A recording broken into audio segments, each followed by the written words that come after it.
I just want to make an acknowledgement of country. The University of Queensland acknowledges the traditional owners and custodians of the lands on which UQ operates. We pay our respects to their ancestors and descendants who continue cultural and spiritual connections to country. And I'd like to say that UQ has always, or has operated, particularly on St. Lucia, has always been a place of learning. So welcome. My name's Karen Shepherd. I'm a learning designer with Italy, and we've also got other people supporting or in the room today is Hong from eLearning. I think you're going to pop out in a minute, aren't you? And Peter Rutherford as well. But he's on his, he'll be on his phone today. Yeah, good afternoon, everybody. It's Peter here. I'm a learning designer at Italy as well. Just wanted to say welcome along to the session. My apologies that it's just a voice, but my computer's going updates at the moment. The perils of updates. Okay, so I just wanted to start today's session by actually also sharing this slide from a colleague of mine, which is kind of setting up expectations. Now, I know a lot of you are teaching face-to-face, but for those of you in kind of a hybrid situation, you might like to kind of borrow this slide to kind of like set up some kind of expectations. You obviously don't have to use this exactly this slide, but it does kind of give you a bit of an idea of what you can put and include in a particular slide around what kind of expectations you expect the people to do with it. This is an online one. You might like to expect to set one up for if you're actually when you're tutoring face-to-face as well.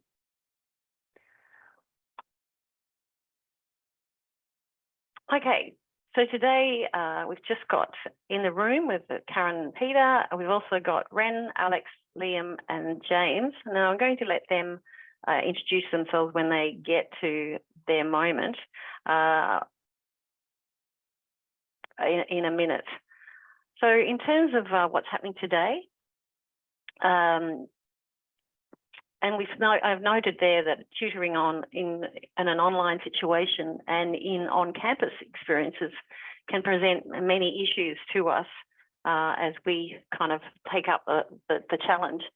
But I actually think there's a huge amount of opportunities, and I suspect that for me, from what I understand, is that tutors really are the front line of teaching at the university. So I think this workshop is designed to help you better or take advantages of that frontline space that you are, and take advantages of that working with people in that face-to-face space and or online.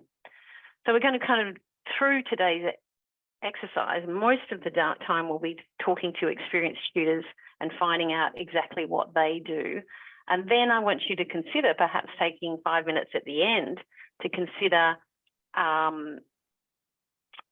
and reflect on how you can improve your interface with your students, and you can set up your students for success for this semester.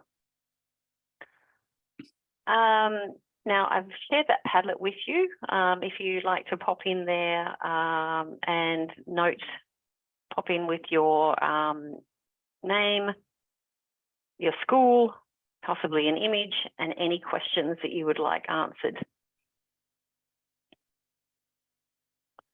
Okay, so Peter's going to just do a quick summary on why we kind of consider the tutorial to be, as I said, that kind of frontline interface between students and academics across the university.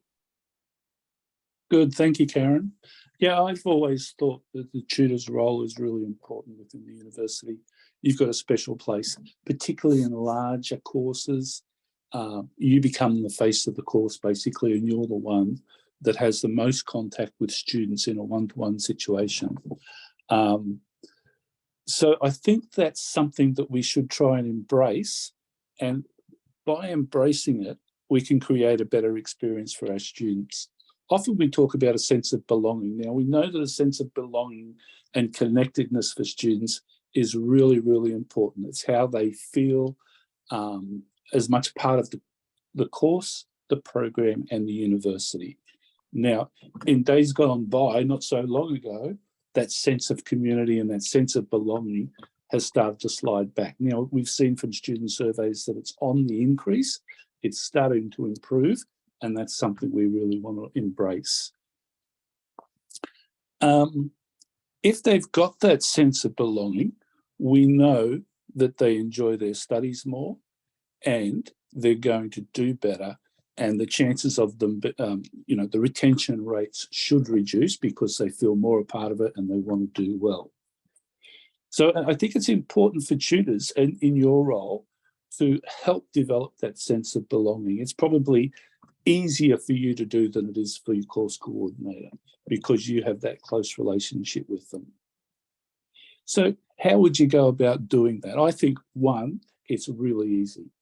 If you're friendly with them, if you're open and welcoming and positive, that'll go a long way in your first class to making them feel welcome and a part of the group, and then continue that along. I'd also encourage you to be encouraging with them. So when they do something, give them some good feedback. Let them know that they're on the right track and that they're thinking along the right lines. In your classes, if you can do something interactive with them, that's really important, whether it's a formal activity or an informal activity. Try and get them working together in groups, and it might be a fun competition, there might be rewards involved, but the key to it is getting them to work collaboratively so they get to know one another as well. So as a tutor, you have a role in getting to make sure that your students get to know one another and feel part of the group. Other things I think you should do when you can is be empathetic and supportive of their needs. So because of that unique position you're in, when you're in a group of 1 to 30, then you'll get a better sense of how they're faring with their studies, and you'll be able to be supportive and give them good feedback. So practical ways of doing that. You might smile at them, learn their names and use their names. When they respond to you with a question in class, use their name again. Now, that's not easy when you've got a big group, especially on the first or second week. So maybe get them to make name tags. Whenever we run workshops, we just get a piece of A4 paper folded in 3 pieces and it stands up on the desk. Do that for the first couple of weeks until you're confident that you know who they are. I think it's good to be open with them and share a bit about yourself. Let them know something about your background and how you got into the study of the discipline that you're in. What's your attraction to that discipline? What were the struggles that you had when you were studying? And let them know too the enthusiasm you have for the topic. Everybody's got their own line of where they're prepared to share. So you work out in advance what you're prepared to share of yourself, but the more you do share, the closer the relationship with your students will be. I think too, if you can make yourself available before and after class, if you get there 5 minutes early and stay 10 minutes later, if the time's available, give them the opportunity to come and ask you questions and follow up on discussions from in class. And another thing you could really do is just say, how are you going? And when you say how you're going, part of that's about their study, but part of it's about their lives and being a student within the university. I just want to mention quickly too, academic integrity. As the face of the group, you have a really important role there in making sure that students are aware of academic integrity and how they should behave. We know most students are honest, but at the moment, we've got more and more ways of people being able to cheat. So it's much easier for those people who want to take shortcuts. It's much easier for them now. So there's things that you can do as a tutor to try and impress upon them that that's not really the right path. But at the same time, you should be identifying people in your group who might be vulnerable and giving them some reassurance as well. Generally, we say when you're talking about integrity, do it early and often. So at the beginning of the semester, whenever there's an assessment task handed out or distributed, make sure you go through it with them and give them some feedback about it, let them ask questions, and let them discuss the criteria with you so they've got a better appreciation of what's required. The other thing you could do, to borrow a master chef term, is point out any pressure points in the assignment that they need to be wary of so they can go in prepared, and how they can overcome any risks that they might be involved in their study. So talk about time distribution. Make sure you start early, start taking your notes, and plan out what you're going to do up until the date. The last thing I wanted to mention was just, in your role as a tutor, you're going to be involved in a lot of marking. I think it's important to pass the message to the students that we know some students cheat, we know how they cheat, we will look for it, and if as a tutor and you're marking and you get any little suspicion that somebody has been dishonest in their work, your job is not to talk to the student, but simply report it to the course coordinator.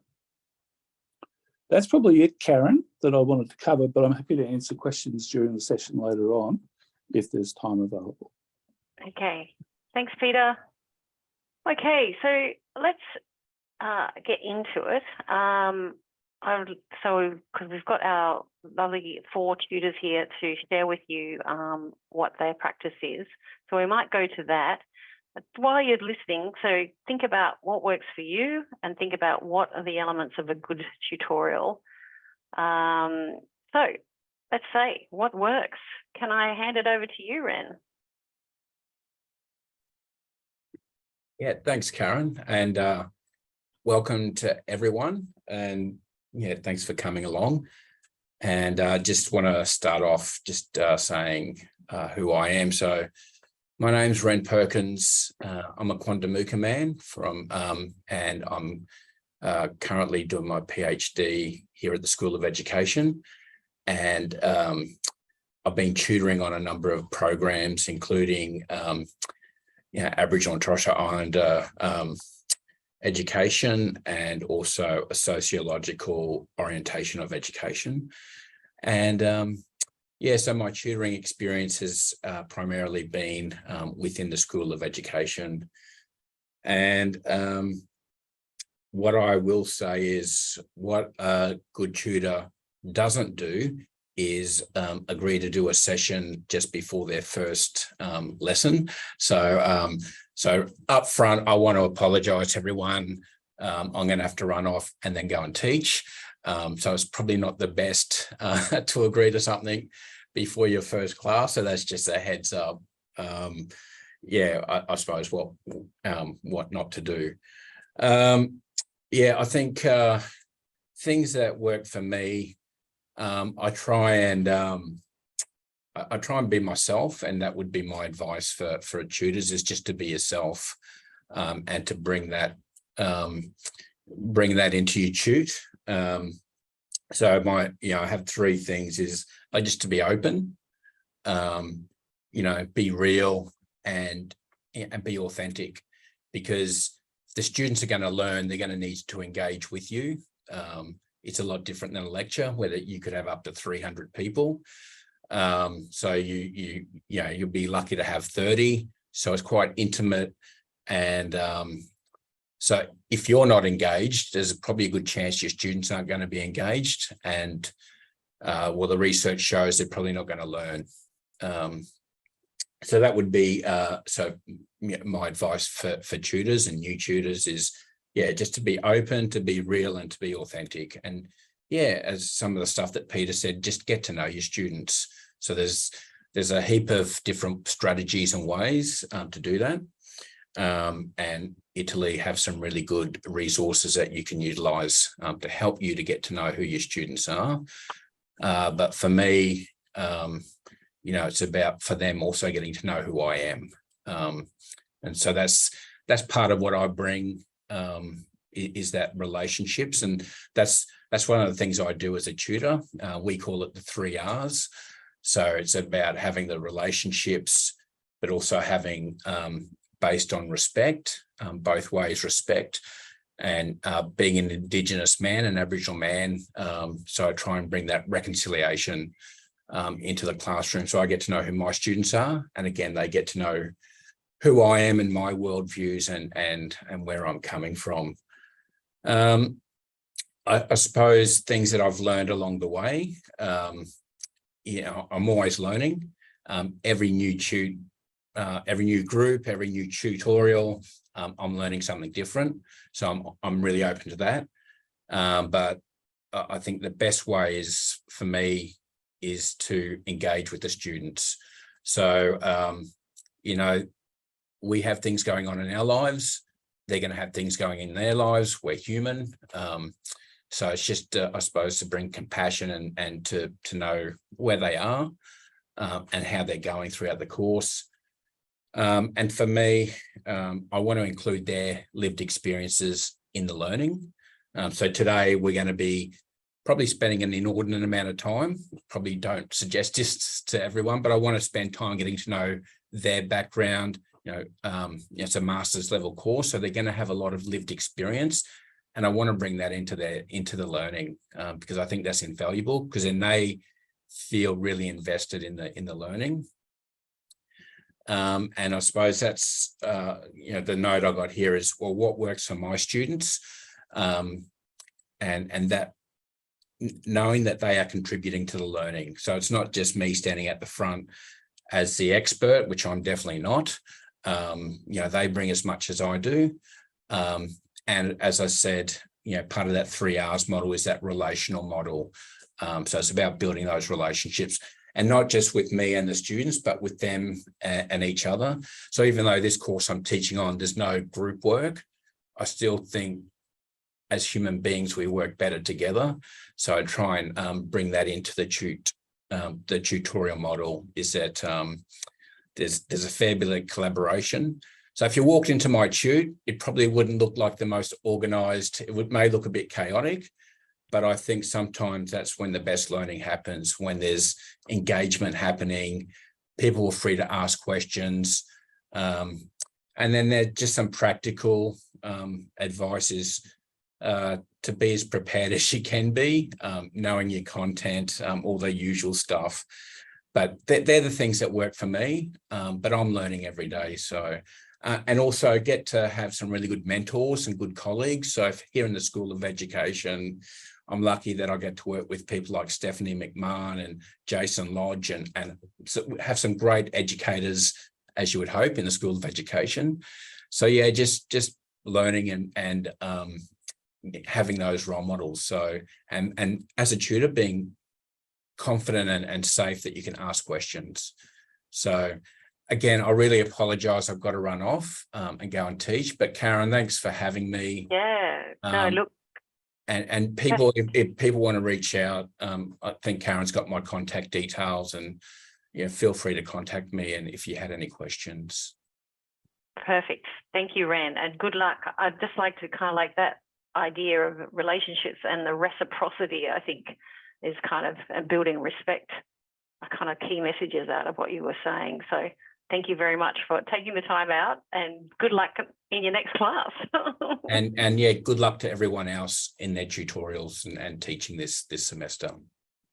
Good. Thanks, Red. Thanks, Karen. Okay, so let's go on. Alex, can I call upon you? Yeah, thanks, Karen. Hi, everybody. My name is Alex, and I'm an anatomy demonstrator with the School of Biomedical Sciences. And what I do is I teach into human anatomy practical classes in both the anatomy lab and online. And this tutorial looks very different to a lot of other ones that happen on campus. So there'll be about 100 students also in the anatomy lab, and we'll have different tables set out.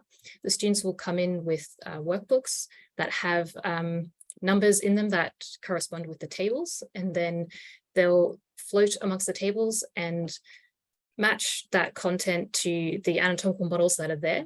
Myself and other anatomy demonstrators will be floating it around the room to answer questions students have, to ask them questions, and to really show how these anatomical models really help them.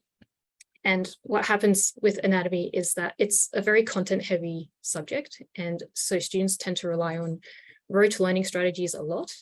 And the problem with it is that it actually works really well. So students can memorize a lot of facts that come through this anatomy course and then regurgitate them on their exam, but then they don't remember it, sometimes not even later in the semester, or definitely not the semester following or the following year.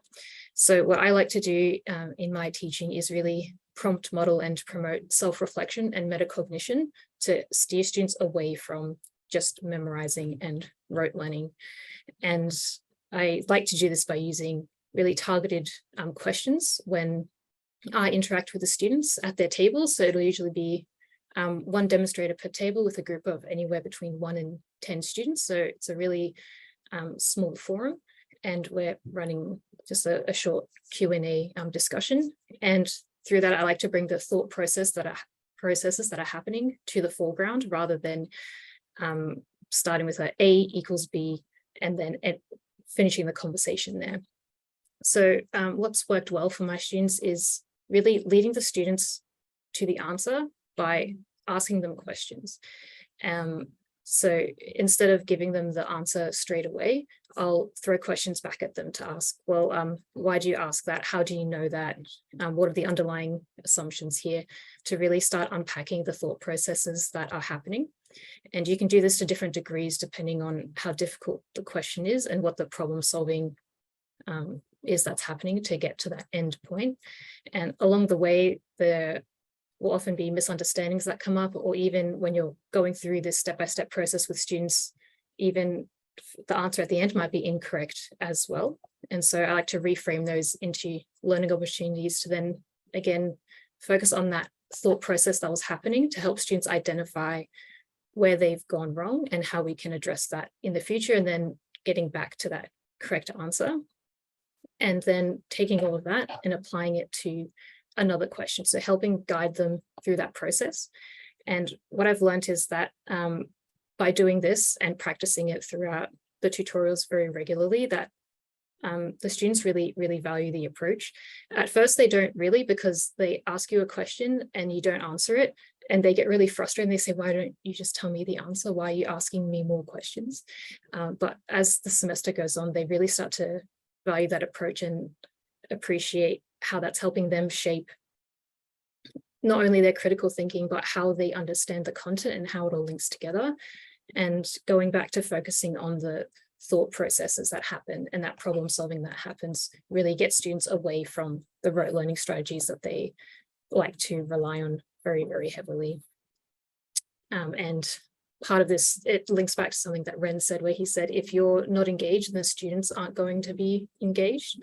So what I've learned through this as well is that being engaged through this process with them, they will pick up on your enthusiasm and what you're doing, and then start to see the value in it and take it and run with it from there.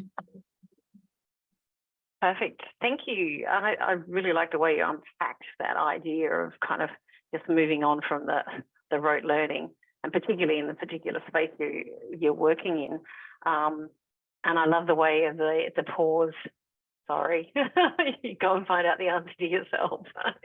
So we're gonna run through everyone, and then we might leave questions till the end, unless anybody's got something that they really want to pop in and ask right this very minute. But otherwise, we might move on to James. I think I had you next, Jimmy. Thank you very much, Karen. So I'm quite a bit different in my teaching background from Alex. So I'm much more of the traditional sort of classroom here at the business faculty, where it's just a seminar room and you're pretty much at a lectern delivering slides and those sorts of things. So sort of go on what Ren was saying before, setting the stage and setting the experience for the students. If you want to create a class environment that they want to come back to, beyond week 2 onwards, it really starts on the very moment they walk in the door. I'm just going to show you something I'm going to put in the chat that we have done with the marketing school.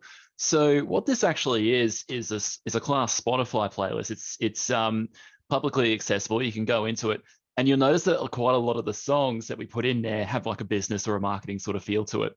And so what that actually does is the moment the students walk in the door when this is playing, they go, oh, hang on, that's a bit different.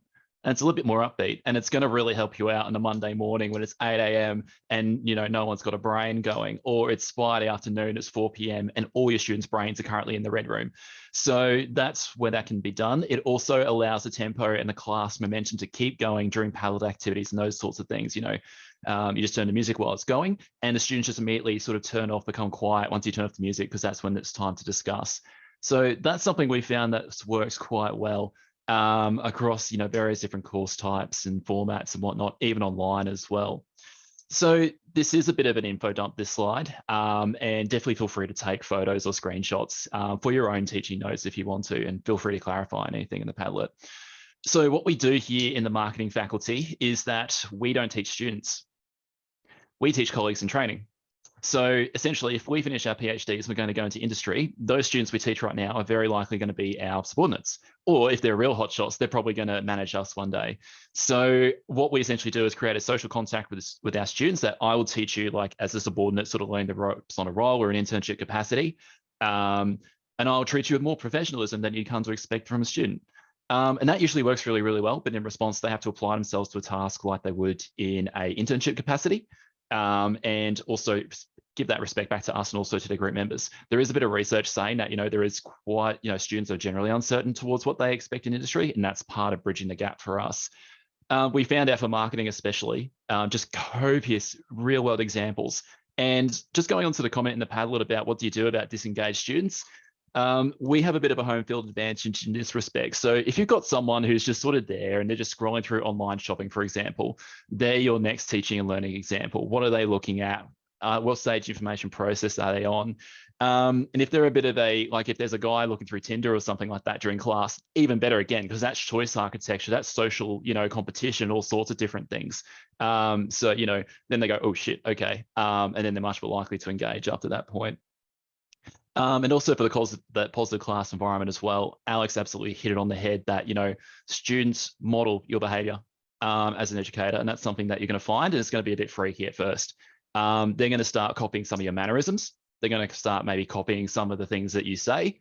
If you have a bit of a mannerism like going, alrighty, let's get our skates on. Suddenly you're going to find international students start saying that. And also for neurodiverse students. So for our new tutors, you may on Saturday or Sunday get just 5 emails, 6 emails in a row from a student, where it's essentially, they're just asking one question per sentence per email. And we found out pretty early on that, that's usually ADHD or just ADD. And usually it's frustrating for the student as well as it is for you, but direct them to a one-to-one Zoom consult instead. Takes half an hour. It's far quicker to do. They're often much more satisfied after that as well. We found it just works so much better for them. Like, it's absolutely recommended. Just a couple other things we learned as well. This, I think, applies especially for a lot of folks in the business faculty, but if you're new to teaching, it's a little bit of a pitfall you can fall into. It's something we sort of noticed at QT as well. So typically someone from industry will come in week one, they just talk about all their industry experience, accolades. I've been, 10 years, blah, blah, blah, I'm a big shot. That'll build authority of the students. They'll appreciate that. But there's a big chance they won't keep coming back. And the reason for that is you don't have credibility and trust with them yet. And say, for example, you have a lot of industry experience, but you don't actually know how to tell them how to do part of the assessment. They're not going to trust your judgment from that point forward. So you really need to actually understand your assessment inside and out. You can sort of give loose examples as well, deliberately leave some aspects out, that they can't just copy and give it as a good one. But, you see people on Stalkerspace say, oh, the tutor couldn't do the assessment. When you reveal they can, game changed. So that's something that we really see as well. Suddenly, laptop lids fly open. If you say, this part of the assessment last year, we noticed that quite a few students actually dropped down to the 5 criterion because of these different aspects. We would have liked to have seen these, and it's here in this page in the assessment guide. You have 30 students paying direct attention to you from that point onwards. And also through understanding, again, with the disengaged students, they're like, oh, what are we doing this? Like, I just don't get it. It's like, well, when I was back in my industry role, this is how we actually applied it on the job. And, this is how, it would be asked in a job interview and that sort of thing. Like, if you're doing something with VLOOKUP in Excel, that's bread and butter stuff. They would get swamped by someone from Griffith during the job interview process if they didn't have that. So you need to really outline just how integral certain bits of course content are. Also, I guess for the positive class environment there, we have an image here on the left. Yes, it is a bit of bribery that we use in not just the Padlet activities, but especially Kahoot as well, leveraging these online tools. And it's really quite funny in that, you know, you have a Kahoot, you're all ready to go. It's all like previous exam questions. And, you know, a third of the class have, you know, their laptop lids open and everyone else is just sort of, you know, crouching over their desk.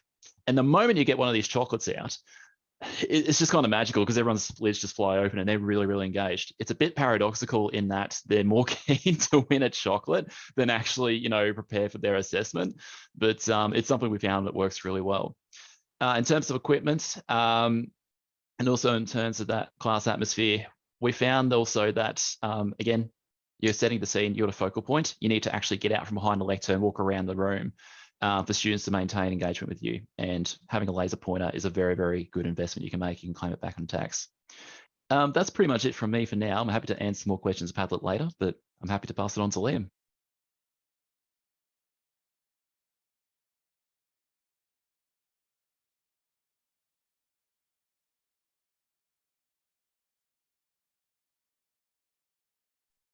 All right. Hi, everyone.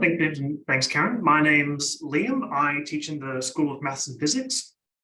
And I think most of my work I do teaching for or into the Faculty of Science or Faculty of Engineering, because the School of Maths teaches the big like fundamental maths courses for like Bachelor of Science, Bachelor of Engineering, all that stuff. So it's mostly 20 to 50 student workshops. They're collaborative, they're like problem-based. We give them a problem sheet. They're going to complete it during class, and the tutors are moving around to answer questions as they pop up. And so what I do, first of all, I try and make my classrooms as inclusive as possible and like supportive as possible. I forgot my pronouns are he, him. I always think at the start of the class, but I shouldn't. So yeah, your classroom is made up of students of all different types, right? If you are teaching like a big like 50-person class, there's all different types of students there, and we want to support all of them appropriately.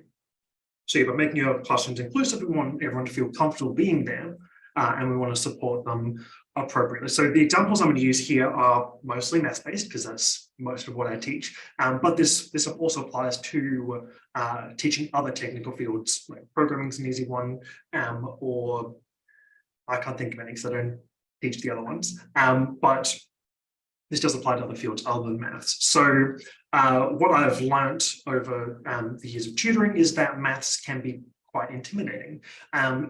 So I teach mostly first-year students and coming fresh out of high school. If they've had a bad experience with maths, like in primary school or high school, or the way that these schools teach maths just isn't right for them, then they could get like the idea that they're not a maths person. And there's like plenty of like influences in the media that back up that you have maths people and you have not maths people. And right, this is completely false, right? Anyone can do maths if they are appropriately supported and they have the resources. So what I try and do is fight what we call maths anxiety, which is people feeling like they can't do maths. They have anxiety when they're faced with having to solve a maths problem.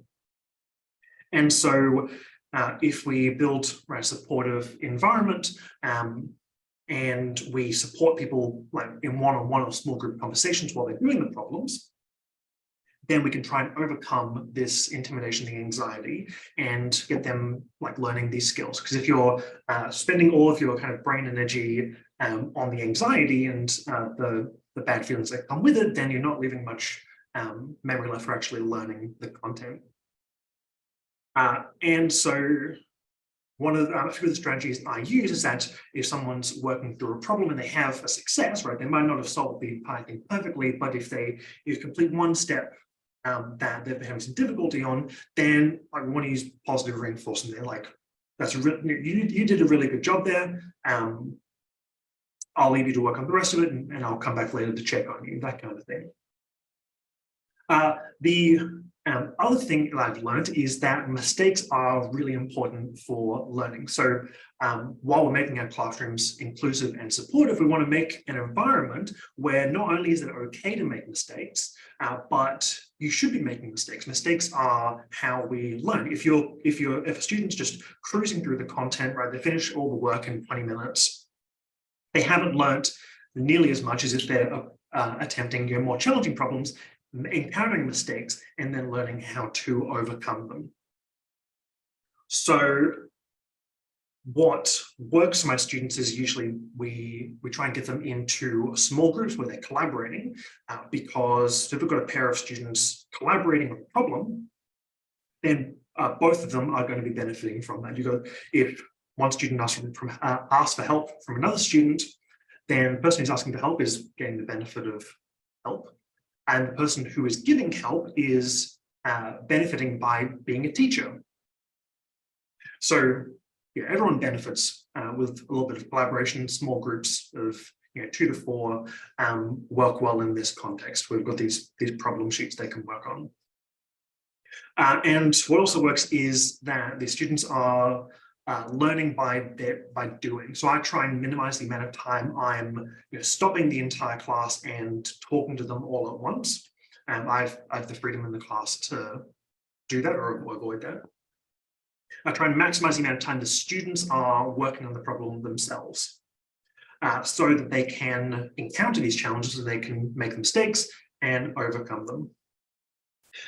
Because in something like maths or programming, there are so many different ways to solve a particular problem. I also try and help the student with their solution, as opposed to enforcing a solution I've chosen or that the lecturer has chosen onto the student. Because that way you can reveal either misconceptions or knowledge gaps that you might not have found out if you're just instructing the students. Like, for example, if you ask the student, what's the first step we're going to take in this problem? And they say, well, we can divide by 0 and then go from there. Well, you've just identified a pretty big misconception you might have missed otherwise. So if you're familiar enough with the content that you can help the student with the method they've chosen, then I think it's a more effective way of them learning, and also you being able to identify what areas you need to help them with. Sorry, Karen, can I add one more point to that? Last but not least, we, like university, tutors are very important for the university. We want to retain good tutors and train good tutors. So I also say you want to take care of yourself as a tutor. You don't want to get burnt out as a tutor. So another piece of advice I would give is don't be forced into unpaid work. Make sure you're all the work you're doing, you're getting paid for it. And if your lecturer asks you to answer emails outside of your duty or stay behind after class unpaid, say no. You have the power to say no. You should say no. So take care of yourself as a tutor. That's an excellent piece of advice, Liam, and thank you for adding that to the story.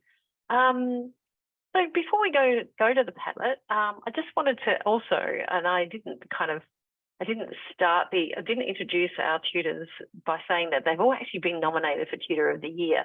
I didn't want to put them up, I didn't want to put the pressure on them going into the presentation, but they're recognising that these 4 different perspectives have provided a wealth of how-tos go about going into either it's your first tutoring exercise, or perhaps it might be, you might be a very experienced tutoring, but I'm pretty sure that whatever they've said, that would have added to your kind of perspective. So does anybody want to pop in, unmute and ask a question before I find that Padlet? Just unmute. Drop a question in the chat. I'm going to give you anybody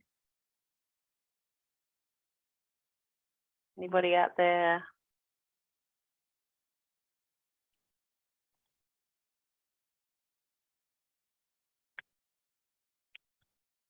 So the first question I'm going to go to is, what do you do when no one answers your question?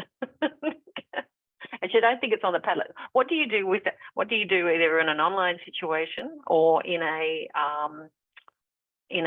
classroom situation where you drop a question into the room and you get crickets?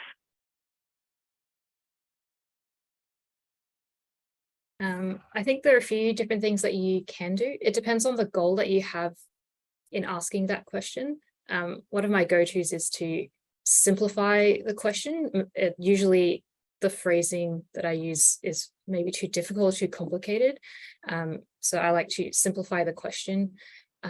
If there are still crickets, then making the question multiple choice, so giving them some options to choose from, and kind of gauging how they feel from there. Usually they'll kind of put up their hands if they agree with like the first option or the second option, and then you can kind of progress the conversation from there. So really lowering the stakes of engagement to the point that they will start to engage with you, and then making them feel comfortable with that engagement, and then keep going. Okay, so a hand up or a stand up or just some kind of right hand, left hand. Yeah, and if you're on Zoom, then you can use like the yes or no functionality. Making it anonymous on Zoom works really well too. Students like to draw things on the screen without their name showing up, or sending you private messages as well works. Nice. Is there any other additional advice, Jimmy or Liam? Usually I find it comes and goes in waves. So some weeks it may be really good, some weeks it may not. It really just comes down to reading the room. In business, if you do want to, just twist in the knife a little bit, you can say, if that was a job interview, perhaps the Griffith candidate could have asked that quicker. And if you're just really blunt like that, that's the reality though, right? So, and that sort of goes, then suddenly, a couple of students might step up from that point onwards. But just absolutely going with what Alex said before, the functionality inside Zoom is really, really helpful here. Sometimes you may just have to provide the answer, unpack it for them. Because, if it's Friday afternoon at 4 p.m, what are you really going to do? People are just not cognitively alert at that point. So, it's not really a fault on you in that point. It's just, people's brains, but you still got to work with it. So I guess, it comes down to reading the room and just understanding, are they passive or active learners today? Just that sort of thing. Okay, nice. Is that something to do with also walking away in a reflective mode and you go, oh, that was terrible? But how do you stop owning that terribleness? Does that make sense? I walked out of classes and I've gone, oh. So how do you not own that? What do you deal with in that respect?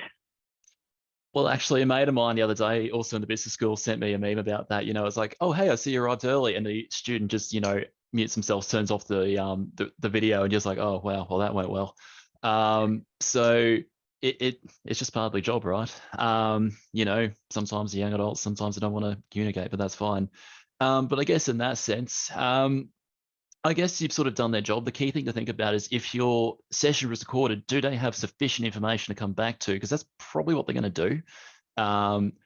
That's something you really need to think about as well. Did you as long as the information is conveyed properly, they can still come back to that and be able to complete the assessment at a good level. Nice. If I could add to that, what I would recommend if you just walked out of a class and like, oh, that was the worst class I've ever taught. What am I doing teaching at a university? Is you can break or try to break that cycle, I think, by trying to diagnose what happened. So what exactly happened in that tutorial that made you feel like this? And then what could you do anything differently to fix it? And if you could, then what would you do differently? Sometimes, like a bird flies into the window and everyone's disengaged, you can't control that. But yes, could I phrase the question differently? That's something you do have control over. So trying to diagnose what went wrong and then improve for next time is a lot more productive, and it's better for your mental health. Absolutely. Then I guess that developing that tool of reflexivity, I think, is what you're telling me. Okay, so let's just pop over to the, what am I sharing? No, I'm not sharing you. I'll stop sharing you. Hang on, my palette gone. Okay. Let me just check to make sure I'm showing the right thing. Okay, so some questions there. Savannah, you've asked the question, how to encourage students thinking without giving too much of away to the answer? Tips for giving them the right probing question. So that's a little bit like what we've just talked about, but how is that about asking open-ended open questions, or rather than the yes or no's? Well, I think Alex said start with the yes and no's and then move up. Has anybody got any tips around that space in that kind of Q&A type situation? So I like to use the students' responses as feedback. So throwing a question out to them to kind of gauge what they know and how they're understanding the concept gives you a lot of information to then be able to choose how to ask probing questions to get to that end goal. For me, like it took a long time for me to learn how to do this really effectively. So I would encourage you to start giving it a go, and then you get a feel for how it works within your particular teaching context.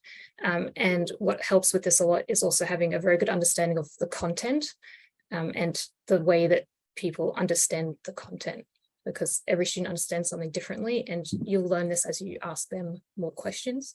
And knowing about common misunderstandings that students have gives you information on how to identify if they're doing that, or if they're starting to go in that direction, or just giving them the information that this is a common misconception, how you can avoid it from there. I don't know if that really answers the question very well, but it's getting student feedback first so that you can choose the right pathway to go, because there's so many different ways that you can go with it. Yeah, so what you're telling me is you kind of listening very, very carefully to their answer, and then recognizing when it's what we call a teachable moment. Yes. And kind of moving on from there. Nice. And that's kind of like, I kind of lead on to the question that Jamie has kind of included in this, is how do you know if you're a good tutor, and how do you make yourself a better tutor? And kind of, I mean, those are big, big questions. But I think what you told me, Alex, is that you recognize that sometimes it's going to take some time to get to that point. So making yourself a better tutor, how do you go about that? That's, as I say, that's a big question, and that's way too open. But you want to have a crack at it, Jimmy or Liam? Yeah, if I may. So I'll tackle how do you make yourself a better tutor first. How do you know if a good tutor? I don't.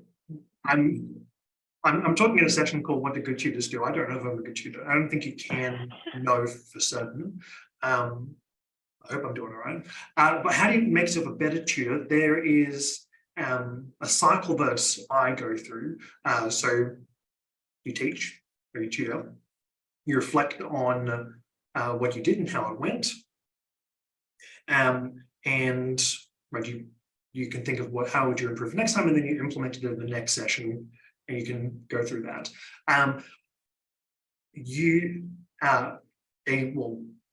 What I think is a secret, but might not be a secret in different schools, is you can get people to do peer observations for you. So what I believe like teachers do in schools is you get like either another experienced tutor, or maybe one of the lecturers that you think is a really good lecturer, to just come and watch you teach.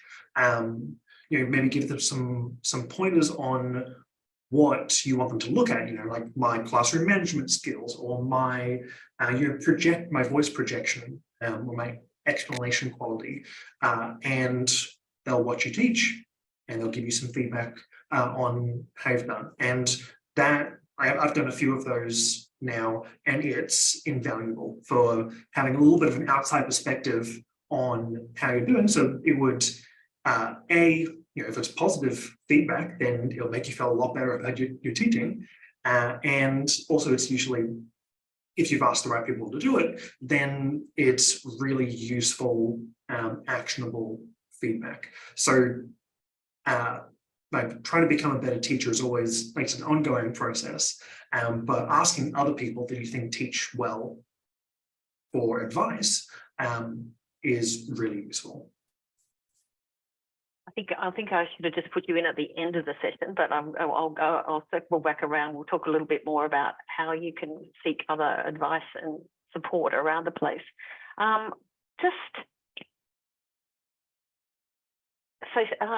Rio, you're talking of tutoring. Rio, does that mean, if it's a yes or a no, Rio, does that mean you are hybrid tutoring? You want to you just arrived. I've got you on my list. Are you there?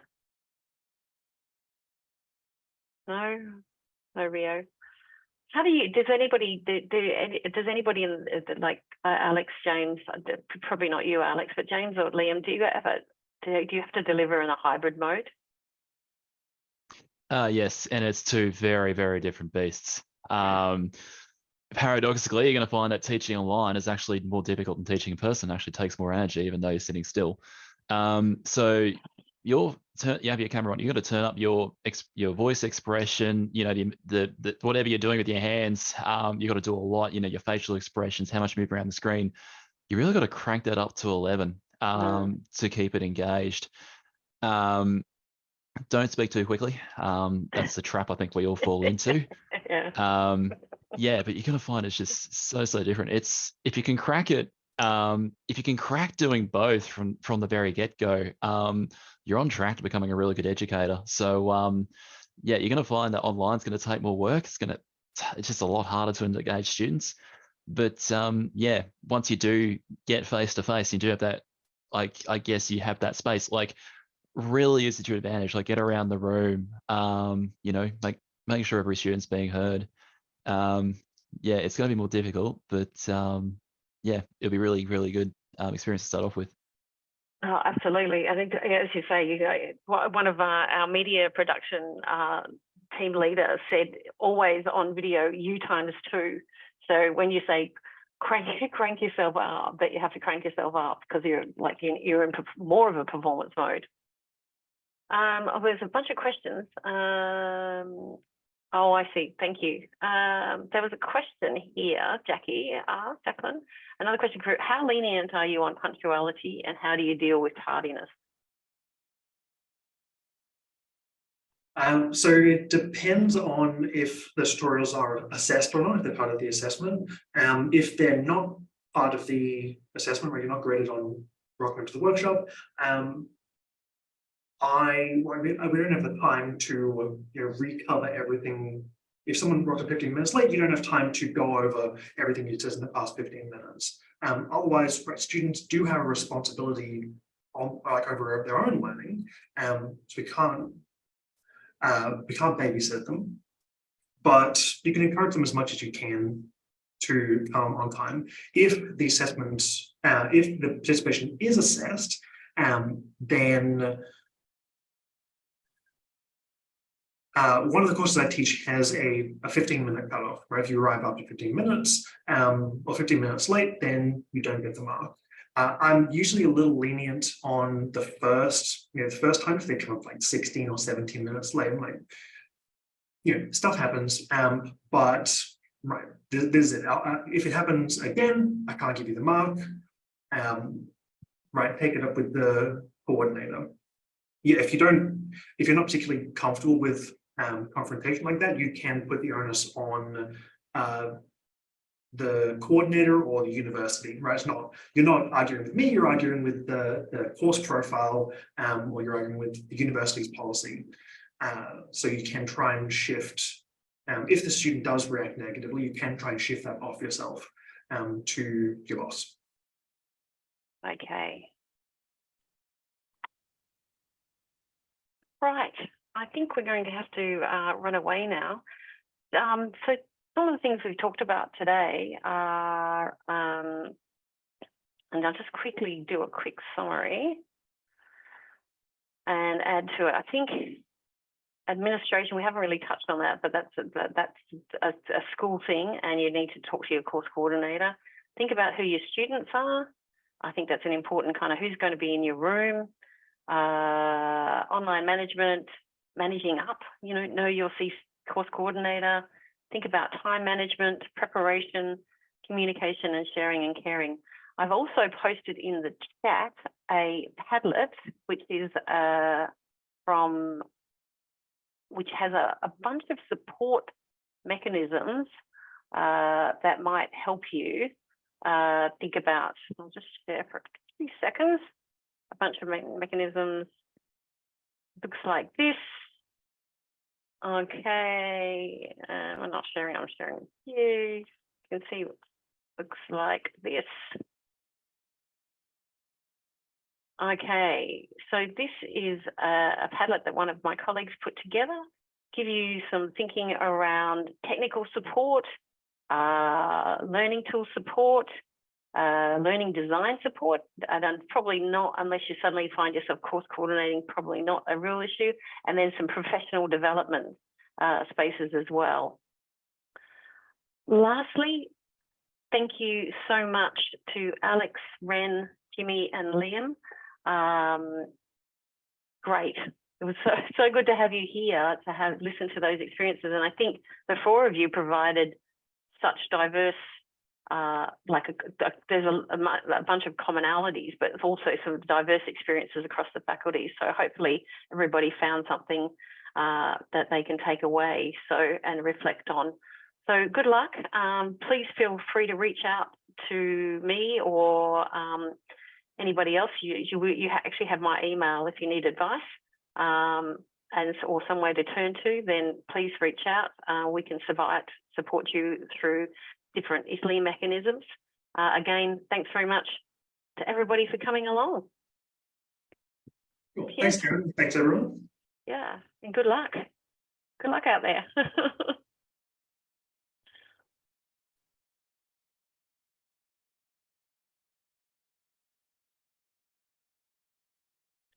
Thanks. Thank you, you two. Thanks for inviting us, Karen. How much fun is that? You guys are awesome. I always love these things. That question, like, how do you know if a good tutor's like, God, don't know. Liam did a terrific job with that. You got to get other people to tell you, I think. Yeah. No, I think, and that's true. I mean, you can find out through, set tutors and things like that, I guess, and little polls and bits and pieces. But I'm pretty sure I think for me, the number one power is attendance. I mean, if they keep turning up, yeah, and if you're turning them away at the door, probably as well. These days, if you're still sitting in with 25 or 30 in your classroom, and then there's like 10 kind of sitting in the hallway trying to get in the door, then I think that's a kind of the people are voting with their feet in that respect. So. Yeah, anyway, thank you so much, both of you. I didn't say it to Ren or Liam, but I will in an email. But if you need any, as Alex says, I'm happy to write references and comments to support whatever you're doing around the place. So please feel free to reach out, and we can kind of add that to your CV. Yeah, that'd be great. I'll definitely reach out to put that into the award application. I was about to say the exact same. Yeah. I really appreciate that, Karen. No problems. Thanks for coming. No worries. Have a lovely afternoon. Yeah, you too. Thank you. Bye-bye. Bye.